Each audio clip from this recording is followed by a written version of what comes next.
கர்த்தருக்கு ஸ்தோத்திரம். கர்த்தருடைய பிள்ளைகள் எல்லாரும் எப்படி இருக்கீங்களா? நல்லா இருக்கிறீங்களா? கர்த்தர் இன்னைக்கு கொடுக்கிற வேத வசனம் என்னன்னா, இந்த பிரசங்கத்தினுடைய தலைப்பு போ இனி நீ பாவம் செய்யாது என்கிற தலைப்பு தான் இந்த நாட்கள் கர்த்தர் கொடுக்கிற வார்த்தை. இந்த நாட்களிலே நாம கெட்ட குமாரனை பற்றி நம்ம இந்த நாட்கள் பார்க்க போகிறோம். கெட்ட குமாரன் என்ன செஞ்சாரு அப்படின்னா, தகப்பனுடைய ஆஸ்திகளில என்ன செஞ்சாரு, வாங்கிக்கிட்டு என்ன அவங்க தகப்பனை விட்டு பிரிந்து சென்றார். கர்த்தராகிய இயேசு கிறிஸ்து என்ன செய்யறாரு அப்படின்னா, நம்மள பாவத்தின் அடிமைத்தனத்திலிருந்து நம்மளை தூக்கி எடுத்து அவருடைய செல்ல பிள்ளையாய் நம்மளை மாற்றி இருக்கிறார்.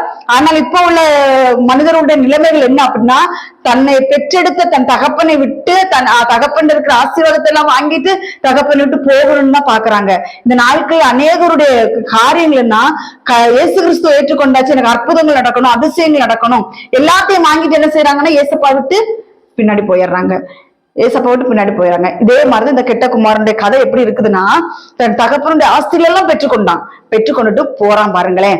ஆனா அவனுடைய சூழ்நிலைகள் எல்லாம் பார்க்கும்போது அவ்வளவு வேதனைக்குரிய காரியங்களா இருக்கிறது. இயேசு நாமத்தினால அவ்வளவு காரியங்கள் இருக்கிறது. என்ன செய்யற, ஆஸ்திகளை வாங்கிட்டு போறான். அதுல 11ஆம் வசனத்துல இருந்தே நம்ம வாசிச்சு பார்த்தா தெரியும். லூக்கா 15ஆம் அதிகாரம் 11வது வசனத்துல இருந்தே இந்த கெட்ட குமாரனுடைய கதைகள் என்ன செய்யுதுதான் வருகிறது. 12வது வசனம், அவர்களில் இளையவன் தகப்பனை நோக்கி, தகப்பனே, ஆஸ்தியில் எனக்கு ஒரு பங்கு எனக்கு தர வேண்டும் என்றான். அந்தபடி அவன் அவர்களுக்கு தன் ஆஸ்தியை பங்கிட்டு கொடுத்தான் என்று வேதவசனம் சொல்லுகிறது. சகோதரர்களுக்கு, அந்த கெட்ட குமாரனுக்கும் அவனுடைய சகோதரனுக்கும் ஆஸ்தியை பங்கிட்டு கொடுத்துட்டாரு. இவன் என்ன செய்யறான் அப்படின்னா, இளைய மகன் போயிடுறான். அடுத்த வசனம், சில நாளைக்கு பின்பு இளைய மகன் எல்லாவற்றையும் சேர்த்து கொண்டு தூர தேசத்துக்கு புறப்பட்டு போயிட்டான். கர்த்தரை விட்டு தூரம் போயிட்டான். இப்படிதான் ஆவிக்குரிய பிள்ளைகளுடைய வாழ்க்கை இப்படித்தான் இருக்குது. அற்புதங்கள் அதிசயங்கள் எல்லாம் பெற்றுக்கிட்டு தூரமாய் போய்விடுகிறார்கள். இயேசுக்கும் எனக்கும் சம்பந்தம் இல்லைங்கிற அளவுக்கு போய்விடுகிறார்கள். ஏன்னா ஆண்டவர்கிட்ட அற்புதம் வேணும், அதிசயம் வேணும், அவர்கிட்ட கேட்கறதெல்லாம் பெற்றுக்கொண்ட உடனே என்ன செய்யறாங்க அப்படின்னா, போதும், இதுக்கப்புறம் இயேசு வேண்டான்ட்டு போயிடுறாங்க. ஆனா ஒரு வசனம் இருக்கு, அவருடைய முன்னிலைமையிலும் அவருடைய பின்னிலைமை அதிக கேடுள்ளதா இருக்கும் என்று வேதவசனம் சொல்லுவது.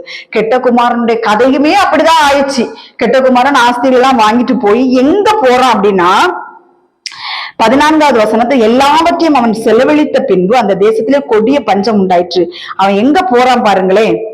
சில நாளைக்கு பின்பு இளைய மகன் எல்லாவற்றையும் சேர்த்து கொண்டு தூர தேசத்துக்கு போய் அவன் துர்மார்க்கமாய் ஜீவனம் பண்ணி தன் ஆஸ்தியை அழித்து போட்டான் என்று வேதவசனம் சொல்கிறது. அழித்து போட்டான்.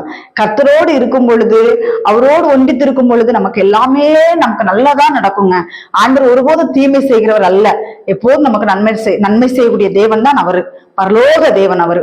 அதனால கர்த்தருடைய பிள்ளைகளை அவரை விட்டு அவரிடத்தில் பெற்று, இன்றைக்கு நிறையவருடைய காரியம் என்ன தெரியுமா இருக்குது, நான் போக போக இந்த மெசேஜினுடைய காரியங்கள் அப்படித்தான் வரும்.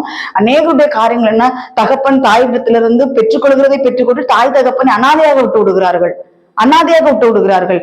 இங்க என்னன்னா, நம்முடைய தகப்பன் ஐஸ்வர்ய சம்மனர். நாம அவரை விட்டு பிரிஞ்சு போனோம்னா நாமத்தான் கஷ்டப்படுவோம். அவனுக்கு, கெட்ட குமாரனுக்கு பன்றிகள் திங்கக்கூடிய தவிடு கூட கிடைக்கல என்று வேதவசனம் சொல்கிறது. ஆனா இங்க எப்படி வாழ்ந்தான்? ஐஸ்வர்யவனாய் வாழ்ந்தான் என்று வேதவசனம் சொல்கிறது. கர்த்தருடைய பிள்ளைகளே, அவனுடைய ஆஸ்திகள் அவன் எங்கேயோ வேசிகள் இடத்தில் போய் அதெல்லாம் செலவழித்து போட்டான் என்று வேதவசனம் சொல்கிறது. ஆனால் ஒரு நாள் வந்துச்சு பாருங்களேன். ஒரு நாள் வந்தப்போ அவனுக்கு புத்தி தெளிந்தது என்று வேதவசனம் சொல்கிறது. அவனுக்கு அந்த பன்றிகள் திங்கக்கூடிய அந்த தவிடு கூட கிடைக்காத பொழுது, நான் என் தகப்பனுடைய சம்பூர்ணமாய் சாப்பிட்டு கொண்டு சம்பூர்ணமாய் வாழ்ந்தேனே, இப்பொழுது எனக்கு அந்த பன்னி திங்கக்கூடிய தவிடு கூட எனக்கு கிடைக்கல என்று சொல்லி வேதனைப்படுகிறான், வியாகுலப்படுகிறான். ஆனால் கர்த்தர் அந்த நாட்கள்ல அவனுக்கு ஒரு உணர்வுள்ள இருதயத்தை கொடுக்கிறார். அவனுக்கு உணர்வுள்ள இருதயத்தை கொடுத்த உடனே லூக்கா 15:17 சொல்லப்பட்டிருக்கிறது, அவனுக்கு புத்தி தெளிந்த போது. இந்த நாட்கள்ல அநேகருக்கு புத்தி தெளிய வேண்டியதா இருக்குது. கர்த்தரிடத்துல அற்புதங்கள் அடையாளங்கள் வேணும் ஆண்டவரே, அற்புதங்கள் வேணும் ஆண்டவரேன்னு சொல்லி அநேக காரியங்களுக்காக கேட்கிறார்கள். ஆனால் இயேசுவை உண்மையாய் பற்றிக் கொள்ளக்கூடிய ஜனங்கள் கிடையாது. அப்படிப்பட்டவர்களுக்கு இயேசுவின் நாமத்தினாலே ஒரு புத்தி தெளிவு உண்டாக வேண்டும் என்று நான் வேண்டிக் கொள்கிறேன். கெட்ட குமாரனுக்கு புத்தி தெளிந்தது. அவன் சொல்லுகிறான், நான் என் தகப்பன் வீட்டுக்கு போகிறேன், அங்கே நான் சம்பூர்ணமாய் சாப்பிட்டு வாழ்ந்தேனே, ஆனால் இப்போது எனக்கு அப்படி வேண்டாம், ஒரு வேலைக்காரனாய் நான் என் தகப்பனிடத்தில் போறேன் என்று சொல்லி போகிறான். போகும் பொழுது தகப்பன் அவனை வேலைக்காரனாய் விடவில்லை. நீங்க அந்த அதிகாரம் 24 லூக்கா 15:11 இருந்து நீங்க முழுவதும் வாசிச்சு பாத்தீங்கன்னா கெட்ட குமாரனுடைய கதை தான் இருக்குது. நீங்க வாசிச்சு பாத்துக்கோங்க, எல்லாம் சொல்றதுக்கு டைம் இல்லை. அப்போ அவன் போறான், தனக்கு புத்தி தெளிந்த பொழுது என் தகப்பனுக்கு ஒரு வேலைக்காரனா இருக்கிறேன் என்று போகும்போது கர்த்தராகிய இயேசு கிறிஸ்து அவனை வேலைக்காரனாய் வைக்கல, தகப்பனார் வேலைக்காரனா வைக்கல, அவனை மார்போடு கட்டி தழுவி அவனுக்கு வேண்டிய காரியங்கள் எல்லாம் செய்கிறார். அதனால கர்த்தருடைய பிள்ளைகளை மனம் திரும்ப வேண்டும், புத்தி தெளிய வேண்டும், புத்தி தெளிய வேண்டும் என்று கர்த்தர் சொல்லுகிறார். பாவத்துல இருக்கும் பொழுது, அந்த பாவம் செய்யும் பொழுது நாம் கர்த்தராகிய இயேசு கிறிஸ்து நம்மளை பார்த்து கொண்டிருக்கிறார் என்ற ஒரு உணர்வு வேண்டும். நமக்கு உணர்வு இருந்தா தான் புத்தி தெளியும், அல்லாதவங்க புத்தி தெளியாது என்று வேதவசனம் சொல்லுகிறது. சரி, கெட்ட குமாரனுடைய கதையை பார்த்தோம். இன்னும் நிறைய பேருடைய கதையை நம்ம பார்க்க போகிறோம். யோவான் எழுதின சுவிசேஷம் 5ஆம் அதிகாரம், யோவான் 5ஆம் அதிகாரம், அதுல யோவான் 5:14 வசனத்துல என்ன, யோவான் 5:14 வசனத்துல என்ன சொல்லப்பட்டிருக்குன்னா, அதற்கு பின்பு இயேசு அவனை தேவாலயத்திலே கண்டு, யாருன்னா ஒருத்தன் நடக்க முடியாம ஒருத்தன் இருக்கிறான், படுக்கையில இருக்கும்போது அவன் ஆண்டவர் என்ன செய்யறாரு அப்படின்னா சொஸ்தப்படுத்துறாரு. பெதஸ்தா குளத்தண்டையில அவன் படுத்திருக்கிறான். அவனை யாருமே தூக்கி கொண்டு போய் அவன் அந்த குளத்துல இறக்கி விடுறதுக்கு இல்ல. ஒரு குளத்துக்குள்ள இறங்குமோ அந்த குளம் கலக்கப்படும், அந்த குளத்துக்குள்ள யார் முந்தி இறங்குறாங்களோ அவங்க சுஸ்தமாவாங்க. இந்த கதைகள் எல்லாம் நம்ம விளாவரியா இப்ப தியானிக்க நேரம் இல்ல. அந்த குளத்துக்குள்ள இறங்கி ஒருத்தன் குழி இது பண்ணும்போது அவனுக்கு சொஸ்தமாகும். ஆனால் இந்த கால் ஊனமான எழுமி நடக்க முடியாத ஒருத்தன் அந்த இடத்துல இருக்கிறான். அங்க இயேசு கிறிஸ்து போகும் பொழுது இயேசு கிறிஸ்து அவனை சொஸ்தமாக்குகிறார். சொஸ்தமாக்குனதுக்கு பிறகு இன்றைக்கு நாட்கள்ல அநேக தன்னை நீதிமன்களாய் காட்டி கொண்டிருக்கிறார்கள். ஒரு பலவீனம் வந்துட்டாலும் சரி, ஒரு கஷ்ட நஷ்டம் வந்துட்டாலும் எங்களுடைய நீதியின் நிமித்தம் நாங்கள் கஷ்டப்படுகிறோம் என்று சொல்லுவார்கள். இங்க இவன் என்ன செய்கிறான் அப்படின்னா, இவனுக்கு இந்த ஊனம், இந்த அவனுக்கு எழுந்து நடக்க முடியாதபடிக்கு, யாரும் உதவி செய்ய முடியாதபடிக்கு அவன் அந்த சூழ்நிலையில் இருக்கிறது காரணம் என்ன தெரியுமா கர்த்தருடைய பிள்ளைகளே? யோவான் 5:14 அதற்கு பின்பு இயேசு அவனை தேவாலயத்திலே கண்டு, இதோ நீ சொஸ்தமானாய், அதிக கேடானது வந்து உனக்கு வராதபடி இனி பாவம் செய்யாதே என்றார். அவனுக்கு அந்த பாவத்தின் நிமித்தம் தான் அந்த பலவீனம் அவனுக்கு வந்திருக்குது பாத்துக்கங்க. அதனாலதான் ஆண்டவர் தெளிவா சொல்றாரு, இனி பாவம் செய்யாத, இனி உனக்கு அதிக கேடானது வந்து வராதபடி இனி பாவம் செய்யாத, இனி இந்த முடமாகாதபடிக்கு, இனி உனக்கு பல தீமைகள் வராதபடிக்கு இனி நீ பாவம் செய்யாத என்று சொல்லி என்ன செய்கிறார்? அவனை அனுப்பி விடுகிறார். இந்த நாட்களிலே அநேகருக்கு பலவிதமான பலவீனங்கள், பலவிதமான போராட்டங்கள், இப்படிப்பட்ட சூழ்நிலைகள் இருக்கிறதுக்கு காரணமே அது ஒரு பாவத்தின் கிரியையினாலதான் அது உங்களுக்கு அனுமதிக்கப்பட்டிருக்கிறது. நீங்கள் இந்த நாட்கள் கெட்ட குமாரனுக்கு புத்தி தெளிந்தது போல உங்களுக்கு இந்த நாட்கள் புத்தி தெளியும் என்றால் கர்த்தராகிய இயேசு கிறிஸ்து விடுதலை கொடுக்க வல்லவராய் இருக்கிறார். புத்தி தெளிய வேண்டும். முதலாவது புத்தி தெளிந்து தன்னுடைய பாவங்களை தேவ சமூகத்தில் போய் அறிக்கையிட வேண்டும். கெட்ட குமாரன் போய் முதலாவது அவன் செய்த காரியம், ஆண்டவரே நம்ம தகப்பனே உமக்கும் வரத்துக்கும் விரோதமா நான் பாவம் செய்து விட்டேன் ஆண்டவரே, இந்த தகப்பனேன் என்று சொல்லிதான் பாவரிக்கை பண்ணுகிறார். ஏன் ஆண்டவரே என்று வருகிறதுனா, நான் அந்த பாவ அறிக்கை தேவனிடத்தில் அந்த காரியங்களை அறிக்கை செய்ய வேண்டும்ங்கிறதுக்காக தான் ஆண்டவரே என்கிற வார்த்தை நான் முன்னாடி வைக்கிறேன். தகப்பன், நமக்கு தகப்பன் யாரு? இயேசு கிறிஸ்து. அவர்கிட்ட போய் நம்ம முதலாவது, ஆண்டவரே உமக்கு விரோதமாகவும் வரத்துக்கு விரோதமாக பாவம் செய்துட்டேன் ஆண்டவரே நம்ம மன்னிங்க என்று சொல்லி புத்தி தெளிஞ்ச பிறகுதான் நம்ம அதை செய்ய முடியும். அல்ல, ஆண்டவரே என் புத்தி தெளிவாகட்டும் என்று சொல்லி நீங்கள் இந்த நாட்கள் ஜெபித்து உங்களுடைய பலவீனங்கள், போராட்டங்கள், பிரச்சனைகள், துன்பங்கள் இதுல இருந்தெல்லாம் விடுதலை பெற வேண்டுமா? நீங்க தேவ சமூகத்துல போய், கர்த்தாவே நான் இந்த காரியங்களை இந்த பாவம் செஞ்சிருக்கேன்ப்பா, அதனால எனக்கு இந்த காரியங்கள் வந்திருக்கப்பா, அதை எடுத்து போடுங்க ஏசப்பானா அவர் பாவங்களை மன்னித்து அதை எடுத்து போட தேவன் வல்லவராயிருக்கிறார். யோவான் எழுதின சுவிசேஷம் 8ஆம் அதிகாரம் 11வது வசனத்திலே அதுலயும் ஒரு ஸ்திரீயை குறித்து போடப்பட்டிருக்கிறது. அவள் ஒரு விபச்சார ஸ்திரீயா இருந்தாள். ஆனால் இப்பொழுதும் நம்ம என்ன செய்யணும், வார்த்தைகள் கொடுக்கும் பொழுது இயேசு கிறிஸ்து ஒருத்தனை சொஸ்தமாக்குறதுக்கு பிறகு அவளை அப்படி சொல்லி நம்ம கூப்பிடக்கூடாது, விபச்சார ஸ்திரீ என்று சொல்லக்கூடாது. அவளை கர்த்தர் சொஸ்தமாக்கி விட்டாரே. ஆனால் இந்த நாட்கள்ல அந்த விபச்சாரம் செய்து கொண்டிருந்த அந்த நாட்கள் செய்து கொண்டிருந்த அந்த ஸ்திரீ என்ன செஞ்சாங்க அப்படின்னா, மனிதர்கள் கைகளில் பிடிபடுகிறார்கள். பிடிப்பட்ட உடனே மனிதர்கள் கல்லெறிந்து அவர்களை கொல்ல பார்க்கும் பொழுதுதான் அங்கே கர்த்தராகிய இயேசு கிறிஸ்து வருகிறார். வரும் பொழுது இயேசு கிறிஸ்து அந்த ஸ்திரீயை நோக்கி சொல்லுகிற காரியம் யோவான் 8:11 அதற்கு அவள் இல்லை ஆண்டவரே என்றாள். இயேசு அவளை நோக்கி, நான் உன்னை ஆக்கினைக்குள்ளாக தீர்க்கிறதில்லை, நீ போ, இனி பாவம் செய்யாதே என்றார். கர்த்தர் நீதி உள்ள தேவன். பார்த்துக்கங்க, இந்த நாட்கள்ல அநேகர் சொல்லுகிற வார்த்தை, கர்த்தர் தண்டிக்க மாட்டார், கர்த்தர் அன்பான தேவன், நம்மளெல்லாம் அவ்வளவு நேசிக்கிறார். ஏசப்பா எல்லாரையுமே நேசிக்கிறார் தான், எல்லாருமே நேசிக்கிறார். ஆனா பாவத்துக்கு எதிர்த்து நிற்கிற தேவன். போ, இனி பாவம் செய்ய, இனி பாவம் செஞ்சினா உன்னை நான் ஆக்கினைக்குள்ளாக தீர்ப்பேன். அது வார்த்தைக்கு அதுதான், நான் உன்னை ஆக்கினைக்குள்ளாக தீர்க்கல, நீ போய் நீ பாவம் செய்யாதே. பாவம் செய்தா என்றால் உன்னை நான் ஆக்கினைக்குள்ளாக தீர்த்து விடுவேன் என்று கர்த்தர் சொல்கிறார். அங்கே சொஸ்தமாக்கப்பட்டவனை பார்த்த அதிக கேடானது வந்து உனக்கு வராதபடி இனி பாவம் செய்யாதே என்றால், நீ இனி பாவம் செய்தா என்றால் உனக்கு அதிக கேடு வரும் என்றுதான் அதனுடைய அர்த்தம். உள்ளான கருத்துக்களை நம்ம ஆராய்ந்து பார்க்க வேண்டும். அதுல அதிக கேடானது ஒன்று வராதபடி இனி பாவம் செய்யக்கூடாது, நாம் ஆக்கினைக்குள்ளாக தீர்க்கப்படாதபடிக்கு இனி பாவம் செய்யக்கூடாது என்று வேதவசனம் சொல்கிறது. நாட்கள் துணிகரமான பாவங்கள் எல்லாம் நடந்து கொண்டிருக்கிறது. சரி, பாவம்னா என்னது அப்படின்னு சொல்லி நம்ம பார்த்தோம் அப்படின்னா, இந்த நாட்கள்ல பாவம்னா என்ன பாவம்? பொய் சொல்றோம், திடீர்னு ஏதாவது ஒரு காரியத்துல ஏதாவது ஒரு மீறுதல் பண்ணிடுறோம். ஆனால் கர்த்தருடைய பிள்ளைகளே, பாவத்திலும் பாவம், அந்த 10 கட்டளைகளை தேவன் எழுதி கொடுத்திருக்கிறார் நமக்கு. அதுல மெயினான காரியம், உன் தாயையும் உன் தகப்பனையும் கனம் பண்ணுவாயாக என்றுதான் வேதவசனம் சொல்லுகிறது. இந்த நாட்களிலே தாயும் தகப்பனையும் கனம் பண்ணக்கூடியவர்கள் எத்தனை பேரு? ஒரு சிறிய சாட்சி நான் அதில் பகிர்ந்து கொள்கிறேன். என்னுடைய தாயார் மரண நிலைமையில் இருக்கும் பொழுது அவர்களுக்கு 63 நாள் படுக்கையில் இருந்தார்கள். ஆனால் என்னுடைய தாயார் எனக்கு செய்த காரியங்கள் எல்லாம் நான் ஒவ்வொரு நாளும் நினைத்து நினைத்து அழுத நாட்கள் உண்டு. ஆனால் என்னுடைய தாயார் எனக்கு அவ்வளவு அன்பு, எனக்கு எங்க அம்மானா எனக்கு அவ்வளவு பிடிக்கும் எங்க அம்மாவை. ஆனால் எங்க அம்மா மரண தருவாயில் 63 நாள் ஸ்ட்ரோக் வந்து இரத்த கசிவு, மூளையில இரத்த கசிவு வந்து மரண படுக்கையில் இருந்தார்கள் 63 நாள். நான் இருக்கிறதுக்கும் எங்க அம்மா இருக்கிறதுக்கும் குறைஞ்ச பட்சம் 25 கிலோமீட்டர் வரும். நான் தினந்தோறும் போய் என் அம்மாவை பராமரித்து குளிப்பாட்டி அவர்களுக்கு வேண்டிய கடமைகளை செய்து கொண்டுதான் நான் வந்து கொண்டு இருந்தேன். ஆனால் நான் ஒன்று சொல்லட்டா பிள்ளைகளே, உங்க தாய் தகப்பன் மாமனார் மாமியார் மரண படுக்கையில் இருக்கிறார்களா? நாட்கள் எண்ணிக்கொண்டிருக்கிறீர்களா? இன்னைக்கு போயிரும், நாளைக்கு போயிரும், நாளானைக்கு போயிரும். நான் ஒண்ணு சொல்லட்டா, அவர்கள் எவ்வளவு பெரிய பாவத்தில் இருக்கட்டும், உங்களுக்கு துரோகமே செய்துட்டு இருக்கட்டும், ஆனால் அவர்கள் உயிரோடு இருக்கிற வரைக்கும் உங்களுக்கு ஏதோ ஒரு வழியிலே உங்களுக்கு ஆசீர்வாதம் வந்து கொண்டிருக்கிறது. அவர்கள் மரித்து போய்விட்டார்கள் என்றால் உங்களுக்கு அந்த ஆசீர்வாதம் இருக்காது. கர்த்தருடைய பிள்ளைகளே, மரணம் மனிதனுக்கு நியமிக்கப்பட்டதுதான். நாட்கள் எண்ணிக்கொண்டிருக்கிறீர்களா? இன்னைக்கு போயிரும், நாளைக்கு போயிரும், சரியா சாப்பாடு கொடுக்காம சரி அவர்களுக்கு செய்யக்கூடிய கடமைகளை செய்யாதபடிக்கு இருக்கிறீர்களா? உங்களை தேடி சாபம் வந்து கொண்டிருக்கிறது. சாபத்தை தேவன் சிலுவையிலே சுமந்து தீர்த்து கொண்டார். ஆனால் உன் தாயையும் உன் தகப்பனையும் உன் மாமனாரையும் உன் மாமியாரை நீ கனம் பண்ணவில்லை என்றால் உன்னை தேடி சாபமான ஒரு காரியம் வந்து கொண்டிருக்கிறது. தேவனுடைய ஜனங்களே, எங்க அம்மாவை 63 நாளும் ஒரு நாள் 2 நாள் நான் போகாம இருந்திருப்பேன். போய் எங்க அம்மாவை நான் குளிப்பாட்டி எங்க அம்மாவுக்கு வேண்டிய காரியங்கள் எல்லாம் செய்தேன். எனக்கு என்ன ஆசை தெரியுமா? எங்க அம்மா ரட்சிக்கப்படணும். இன்னும் ஆயுசு நாட்களே தேவன் கூட்டி கொடுக்க மாட்டாரா? எங்க அம்மா எழுப்பி நடந்துட மாட்டாங்களா? எங்க அம்மாவோட உடம்பெல்லாம் புண்ணாகி விட்டது. இயேசுவே எங்க அம்மாவுக்கு அந்த நாட்களிலே எங்களுக்கு கற்பித்த பாடம் என்னன்னா, யார் தலையிலையும் கை வைத்து ஜெபிக்க கூடாது. இந்த மாதிரிப்பட்ட பாடங்கள் எங்களுக்கு எடுத்ததுனால எங்க அம்மாவுக்கு நான் ஜெபம் பண்ணாமலே விட்டுட்டேன். சும்மா ஜெபம் பண்ணுவேன் ஏசப்பா. அதுக்கு எங்க அம்மா இறந்ததுக்கு அடுத்த நிமிஷம் எங்களுக்கு கர்த்தர் ஊழியத்தை எடுத்து பயன்படுத்த ஆரம்பித்து விட்டார்.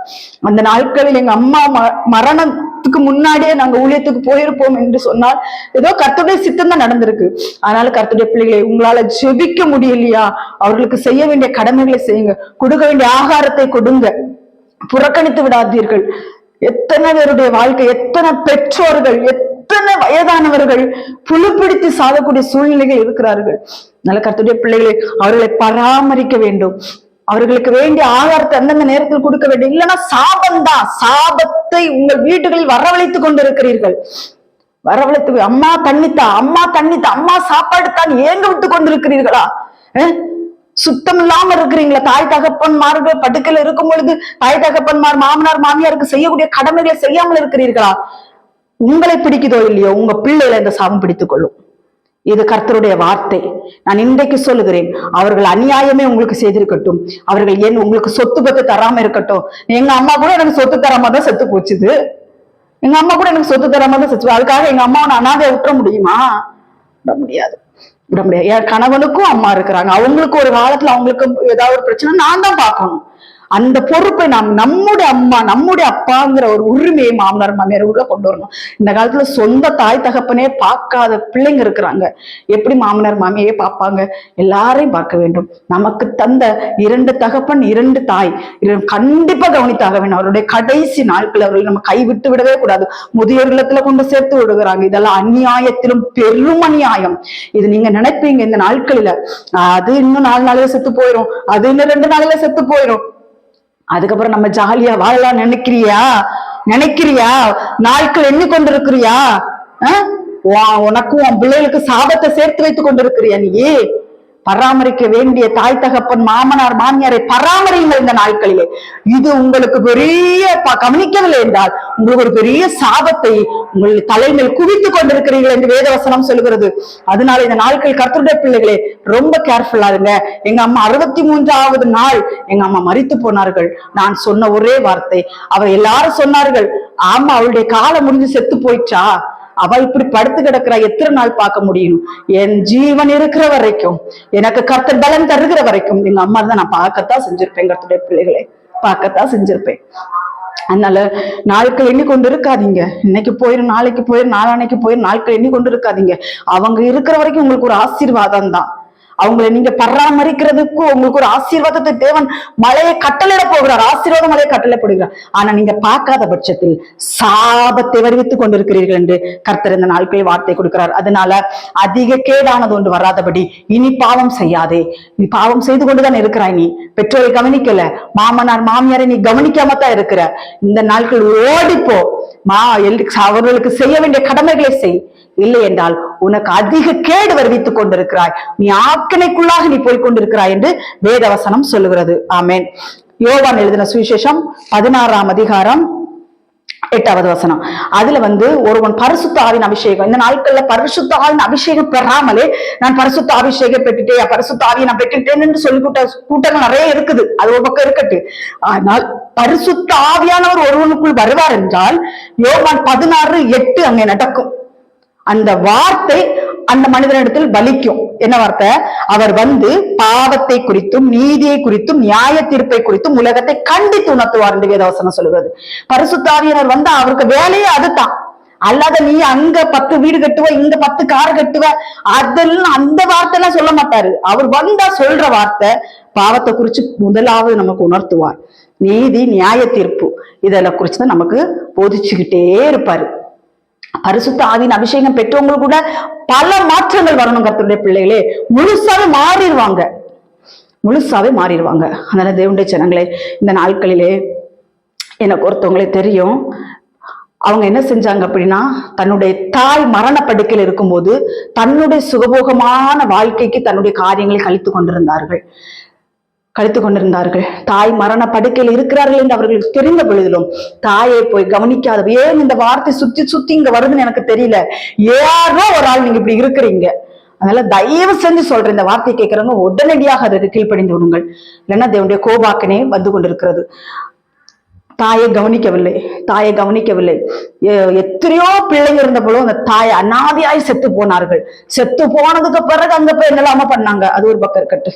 என்னுடைய சொந்த அத்தைன்னா என்னுடைய கணவனுடைய பெரியம்மா ஒருத்தர் இருந்தாங்க. அவங்க உயிரோடு இருக்கும், அவர்களை கவனிக்கிறதுக்கு பெரிய அளவுல யாரும் இல்லை. ஆனா அவங்க செத்த பிறகு இந்த நாட்கள் நடக்கிற காரியங்களை சொல்லி கொண்டிருக்கிறேன்.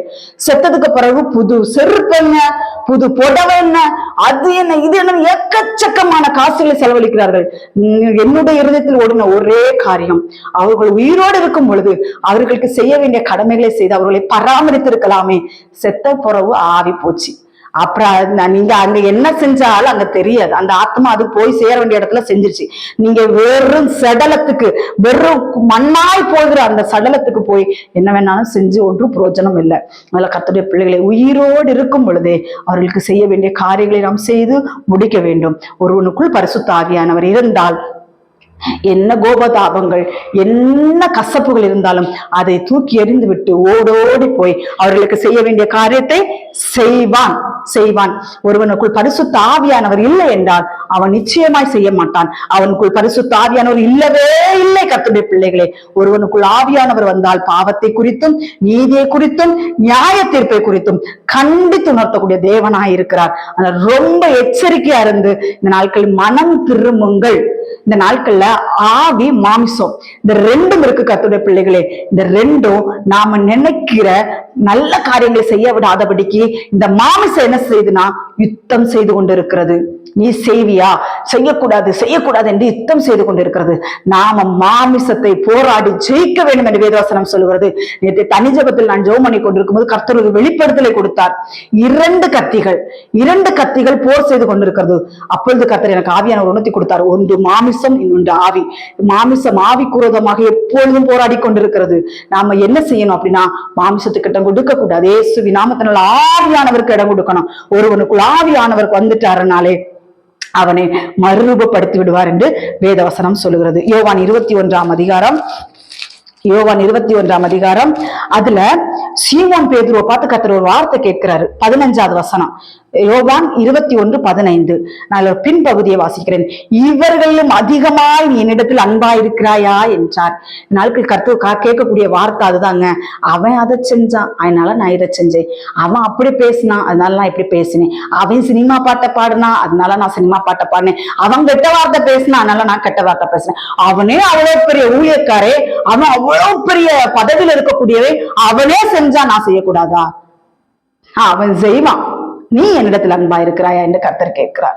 நீ என்னிடத்தில் அன்பா இருந்தால் நீ அவன் செய்யறது மாதிரி நீ செய்ய மாட்டான், நான் செய்யறது மாதிரி நீ செய்வ. அதுதான் கர்த்தர் சொல்கிறாரு. அதனால கர்த்தர் கேட்கிறார், நீ என்னிடத்தில் அன்பா இருக்கிறாயா என்று கர்த்தர் கேட்கிறார். அன்பா இருப்பா என்றால் கர்த்தர் இயேசு கிறிஸ்து நமக்கு ஒரு முன்மாதிரி. அவர் நடந்த அடிசுவடுகளை நாம் பின்பற்றி போவோம். நீ அன்பா இல்லை என்றால் அந்த ஊழியக்காரன் எப்படி இருக்கான், இந்த ஊழியக்காரி எப்படி இருக்கா, அவன் எப்படி பேசுறான், இவன் எப்படி பேசுறான், இவன் எப்படி நடக்கிறான், அவனை ரோல் மாடலா நம்ம வைக்க கூடாது. ஊழியக்காரிகளையோ ஊழியக்காரன்னு நம்ம ரோல் மாடலா வைக்க கூடாது. நம்மளுக்கு ரோல் மாடல் யாருன்னா நம்மளோட கர்த்தராகிய இயேசு கிறிஸ்து தான். கர்த்தருடைய பிள்ளைகளே, இயேசு கிறிஸ்து இந்த நாட்கள் கேட்கிறார், நீ யாரை பின்பற்றி போய் கொண்டிருக்கிறாய்? என்னிடத்தில் அன்பாயிருந்தால் என்னுடைய கட்டளைகளை கைக்கொள், நான் நடந்த பாதையில் நீ நட என்று கர்த்தர் சொல்கிறார். வேற எந்த ஒரு மனுஷனை பின்பற்றி போகாது என்று கர்த்தர் சொல்கிறார். சரி, இயேசு கிறிஸ்துவின் இடத்தில் ஒருவன் அன்பா இருந்தால் அவனுக்கு கர்த்தர் சொல்லுகிற வார்த்தை என்ன அப்படின்னா, யோவான் 21 அதிகாரம் 19வது வசனத்தின் பின்பகுதியை நான் வாசிக்கிறேன். அவனை நோக்கி, சீமோன் பேதுருவை நோக்கி கர்த்தராகிய இயேசு கிறிஸ்து சொல்லுகிறார், என்னை பின்பற்றி வா அப்படின்னு சொல்லுகிறார்.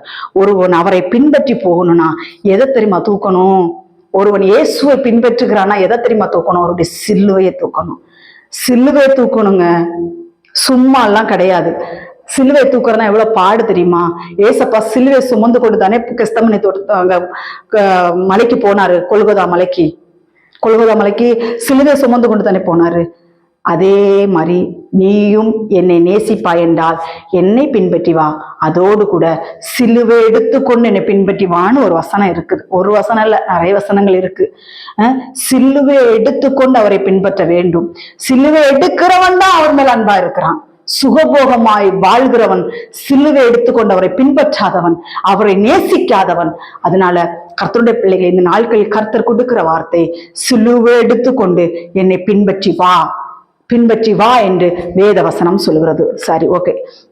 மத்தேயு 19 அதிகாரம், மத்தேயு 19 அதிகாரம், மத்தேயு 19 27 28 வாசிக்கிறேன். ஆமென். சரி, இந்த வசனத்தை நம்ம பின்னாடி பார்ப்போம். லூக்கா 5:11. லூக்கா 5:11 என்ன சொல்லப்பட்டிருக்குதுன்னா, லூக்கா 5:11 சீஷர்கள் கர்த்தராகிய இயேசு கிறிஸ்துவினிடத்துல கேட்கிறாங்க. இயேசு கிறிஸ்து சீமோன் பேதுருட்ட சொல்லிட்டாரு, அப்படிதானா, நீ என்னிடத்துல அன்பா இருக்கிறான்னா என்னை பின்பற்றி வான்னு சொல்றாரு. சீஷர்கள் கேட்கிறாங்க, சரி ஆண்டவரே, நாங்க உண்மை பின்பற்றுறோம் அப்படின்னு சொல்லிட்டு அவங்க வைக்கிற வார்த்தையை பாருங்களேன். லூக்கா 5:11 அவர்கள் படகுகளை கரையிலே கொண்டு போய் நிறுத்தி எல்லாவற்றையும் விட்டு விட்டு அவருக்கு பின் சென்றார்கள். சீஷர்கள் ஆண்டவர் கூப்பிடுறாரு, எனக்கு என்னை பின்பற்றி வா அப்படின்னு சொல்லி கூப்பிடும்போது எல்லாரும் என்ன செய்யறாங்க அப்படின்னா அவரை பின்பற்றி போகிறாங்க. போகிற வழியில ஏசப்பாட்ட ஒரு கொஸ்டின் வைக்கிறாங்க. மத்தேயு 19ஆம் அதிகாரம் 27. அப்பொழுது பேதுருதான் ரொம்ப குடுகுடுத்த ஆளு மாதிரி, ஏசப்பா உங்களை விட்டு நான் போக மாட்டேன்னு சொல்லுவாரு. ஆனா மறுதளிச்சுட்டு போயிட்டாரு. ஆனா அவருடைய அதுக்கு பிறகுள்ள வாழ்க்கை நம்ம அதுல கடுகளை கூட நம்மளால வாழ்ந்துட முடியாது. அந்த அளவுக்கு கர்த்தருக்காக பக்தி வைராக்கியமா வாழ்ந்தார். இந்த பேதுரு தான் கேட்கிறாரு. அப்பொழுது பேதுரு அவரை நோக்கி, இதோ நாங்க எல்லாவற்றையும் விட்டு உண்மை பின்பற்றினோமே. எல்லாவற்றையும் விட்டுட்டாங்க பேதுரு. எல்லாவற்றையும் விட்டு நாங்கள் உண்மை பின்பற்றினோமே, எங்களுக்கு என்ன கிடைக்கும் என்றான். என்ன கிடைக்கும் ஆண்டவரே, நீங்க எல்லாவற்றையும் விட்டுட்டு உங்களை பின்பற்றி வர சொல்லிட்டீங்க, சரி நாங்க வர்றோம், வந்தா எங்களுக்கு என்ன கிடைக்கும்னு கேட்கும்போது ஏசு சொல்லுகிறார் பாருங்க. அதற்கு ஏசு, மறு ஜென்ம காலத்திலே மனுஷகுமாரன் தம்முடைய மகிமை உள்ள சிங்காசனத்தின் மேல் வீற்றிருக்கும் போது என்னை பின்பற்றின நீங்களும் இஸ்ரவேலின் 12 கோத்திரங்களின் நியாயம் தீர்க்கிறவர்களாய் 12 சிங்காசனங்கள் மேல் வீற்றிருப்பீர்கள் என்று மெய்யாக உங்களுக்கு சொல்லுகிறேன் என்றார். இதை விட வேற என்னத்தங்க வேணும்? இதை விட வேற என்னத்த வேணும்? அதனால கர்த்தர் சொல்லுகிறார், இதெல்லாம் அவற்றை விட்டு என்னை பின்பற்றி வா, நீ என்னிடத்தில் அன்பா இருக்கிறதுக்கு அதுதான் அர்த்தம் என்று வேதவசனம் சொல்லுகிறது. மார்க் 9ஆம் அதிகாரம், மார்க் 9 அதுல 43, 44 வசனத்திலே சொல்லப்பட்டிருக்கு பாருங்களேன். 43, 44. கர்த்தராகிய இயேசுவுக்கு ஸ்தோத்திரம். இந்த நாட்கள்ல ஆண்டவர் இது எனக்கு லாஸ்டா எனக்கு இந்த வார்த்தையை உணர்த்தி கொடுத்தாரு. கண்டிப்பா நீ இது மெசேஜ்ல சொல்லணும் அப்படின்னு சொல்லி உணர்த்தி கொடுத்தாரு. மார்க் 9:43 நான் வாசிக்கிறேன். உன் கை உனக்கு இடரல் உண்டாக்கினால் அதை தரித்து போடு.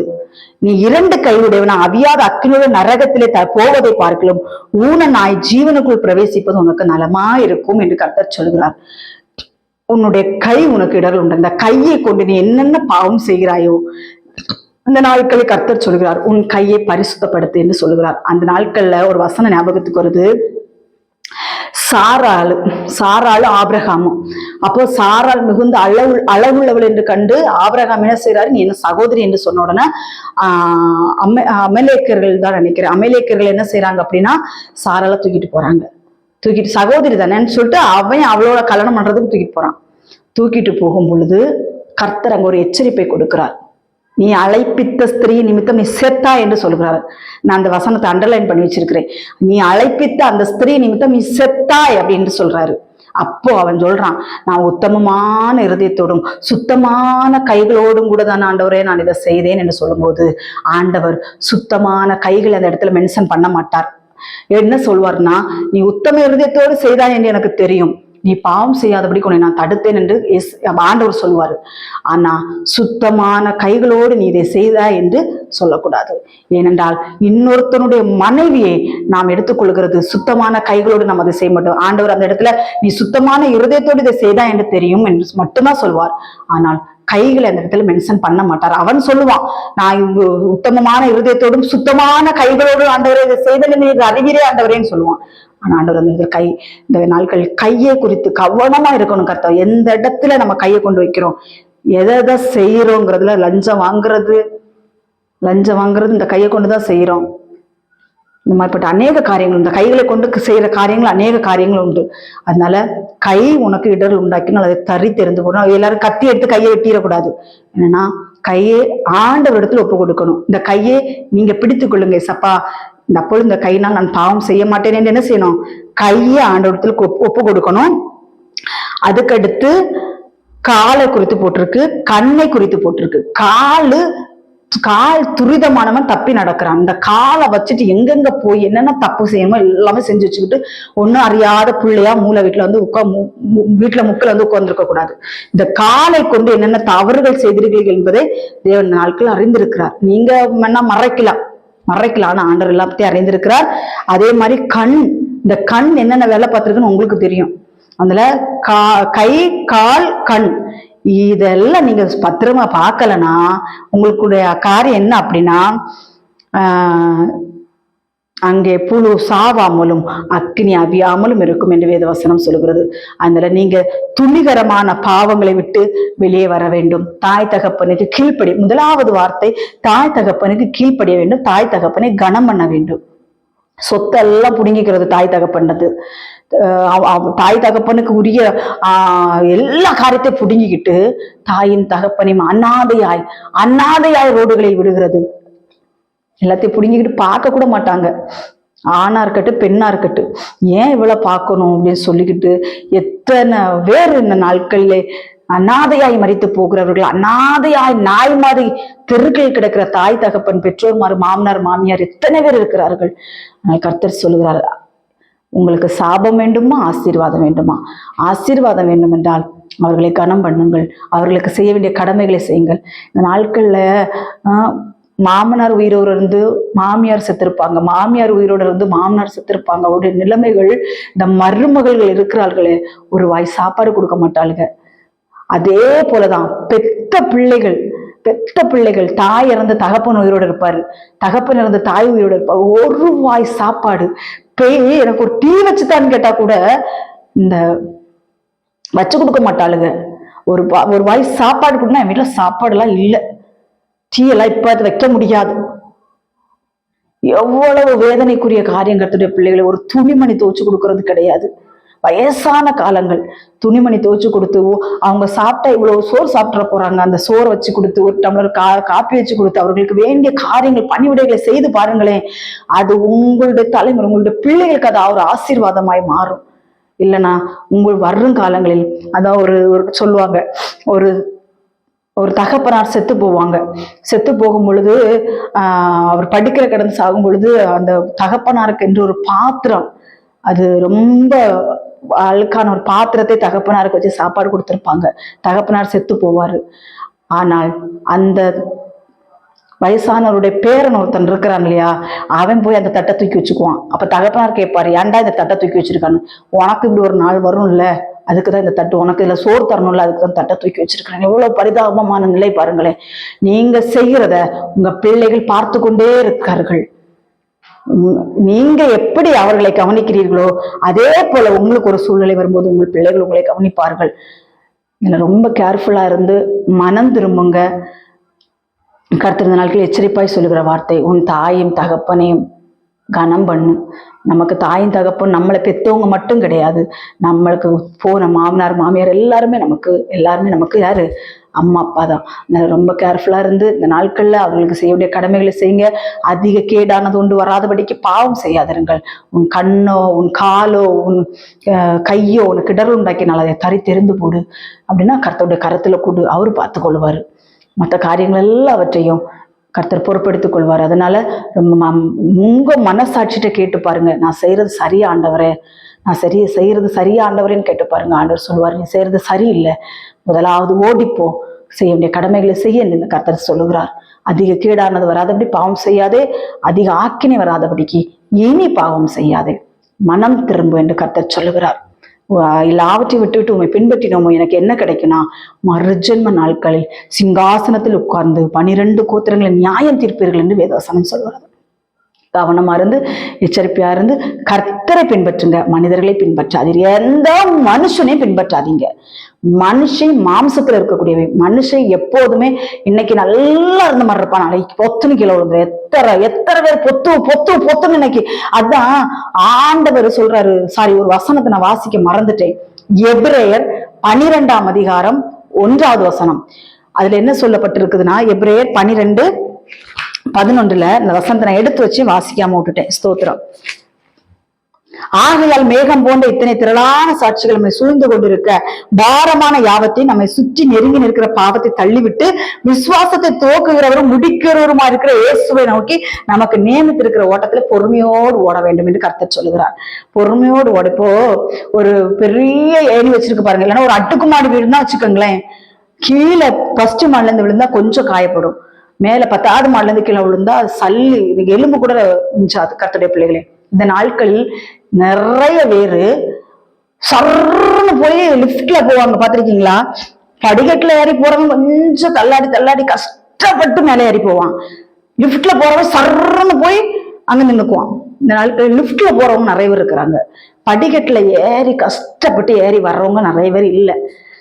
நான் என்ன சொல்றேன், படிக்கட்டுல ஏறி போகும் பொழுது கஷ்டங்கள் வேதனைகள் பாடுகள் மத்தியில ஏறி போகும் பொழுது அங்க போய் நம்ம நிற்கும் போது மகிமையா இருக்கும். லிப்ட்ல போய் சர்றன்னு போய் யாரும் நிக்கிறான் பாருங்க. இப்போ படிக்கட்டுல ஏறி போறவனுக்கு எக்ஸசைஸ் மாதிரி, அவனுக்கு அந்த கஷ்டங்கள் பலவீனங்கள் இருந்தாலும் அவனுக்கு அது ஒரு எக்ஸசைஸ் மாதிரி. லிப்ட்ல போறவன் நல்லா தின்னுகிட்டு, அது உடம்புக்கு எந்த ஒரு இதுவும் இல்லை, சலிப்பும் இல்லை, அவன் எதையும் பார்க்க மாட்டான். ஆனா அங்க இருந்து விழுந்தான்னு வச்சுக்கோங்களாம், ரொம்ப கஷ்டம். பார்த்து கர்த்தருடைய பிள்ளைகளே, இந்த நாட்கள அநேகர் சொர்ன்னு லிப்ட்ல ஏறி போறாங்க, பொத்துன்னு கீழே விழுந்து சாகுறாங்க, பொத்துன்னு கீழே விழுந்து போறாங்க. நான் என்ன சொல்றேன், அப்படி இருக்கக்கூடாது. பொறுமையோடு படிக்கட்டுல ஏறி போய் நம்மளுடைய காரியத்தை நம்ம சந்திக்க வேண்டும். லிப்ட்ல போறவங்களுடைய நிலைமை ஏறி போய் சர்ன்னு கீழே விழுந்துருவாங்க.